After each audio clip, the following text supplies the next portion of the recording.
लोकसभेतील विरोधी पक्षनेते राहुल गांधी आज भिवंडी कोर्टात हजर राहणार आहेत. काँग्रेस नेते राहुल गांधी शनिवारी सकाळीच नवी मुंबई विमानतळावर हजर झाले. यावेळी काँग्रेसच्या नेत्यांनी त्यांचं जोरदार स्वागत केलं. काँग्रेसचे प्रदेशाध्यक्ष हर्षवर्धन सपकाळ यांच्यासह अनेक नेते आणि कार्यकर्त्यांनी त्यांचं स्वागत केलं. यानंतर राहुल गांधी हे भिवंडी कोर्टाकडे रवाना झाले. यावेळी सकाळी 9 ते 9:30 दरम्यान ठाणे येथे भारतीय जनता पक्षाच्या कार्यकर्त्यांनी राहुल गांधी यांच्या ताफ्याला काळे झेंडे दाखवले.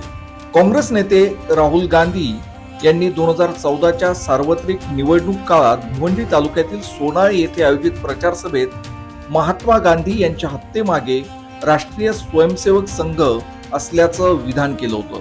त्याविरोधात राष्ट्रीय स्वयंसेवक संघटनेचे पदाधिकारी राजेश कुंटे यांनी भिवंडी न्यायालयात संघटनेची बदनामी झाल्याची फिर्याद दाखल केली होती. या प्रकरणात राहुल गांधी यांनी दिलेले जामीनदार केंद्रीय मंत्री शिवराज पाटील चाकूरकर यांचं निधन झाल्यानं त्यांना न्यायालयात नवीन जामीनदार सादर करायचा आहे. त्यासाठी राहुल गांधी आज भिवंडी न्यायालयात हजर राहणार आहेत. यासाठी सकाळपासूनच न्यायालय परिसरात मोठा पोलीस बंदोबस्त तैनात करण्यात आला आहे.